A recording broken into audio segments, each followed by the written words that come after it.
আচ্ছা, জীবনে কখনো কোনো মৃত ব্যক্তিকে গোসল করিয়েছেন? যদি কখনো সুযোগ হয় তাহলে সেই মৃত ব্যক্তিকে গোসল করাবেন। তখন খুব কাছ থেকে দেখবেন মৃত মানুষের দেহটা কতটা অসহায় লাগে, মৃত্যুর পরে মানুষের দেহ কতটা ভয়ের কারণ হয়ে দাঁড়ায়।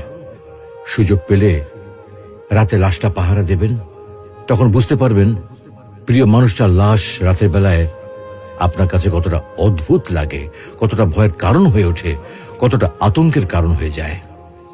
সুযোগ পেলে মৃত ব্যক্তির শরীরে একটু হাত লাগিয়ে কিছুক্ষণ তার স্পর্শ নেবেন। আপনি তখন উপলব্ধির সুযোগ পাবেন এই পৃথিবীতে বিশাল প্রভা প্রতিপত্তি মৃত্যুর পরে কতটা নির্যাতনের রূপ নেয়। সুযোগ পেলে আপনজনদের লাশ কবরে নামাবেন খুব আগ্রহ নিয়ে।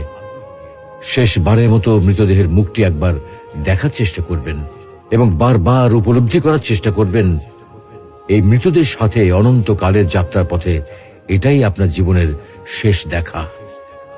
সুযোগ পেলে মাঝে মধ্যে কবরস্থানে গিয়ে নীরবে কিছুক্ষণ দাঁড়াবেন। এরপর মনে মনে চিন্তা করবেন জীবনের লাভ ক্ষতির হিসাব। এই মৃত মানুষগুলো এই পৃথিবীতে কি করে গেছেন, কাদের রেখে গেছেন। যাদের রেখে গেছেন তারা কি কখনো এই মৃত মানুষগুলোকে স্মরণ করার জন্য কবরস্থানের আশেপাশে একটি বারের জনকে দেখতে আসে? আমাদের জীবনটা বড় অদ্ভুত, বৈচিত্র্যময়।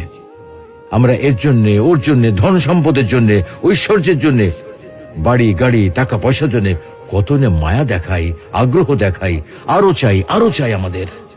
অথচ এই জীবনে আমরা মৃত্যুর কথা না ভেবে, পরকালের জবাবদিহির কথা না ভেবে কিভাবে আরো সম্পদ অর্জন করতে পারি সেই চিন্তায় বিভোর থাকি। হায় রে জীবন, এখনো সময় আছে, ফিরে আসুন মহান রবের দিকে।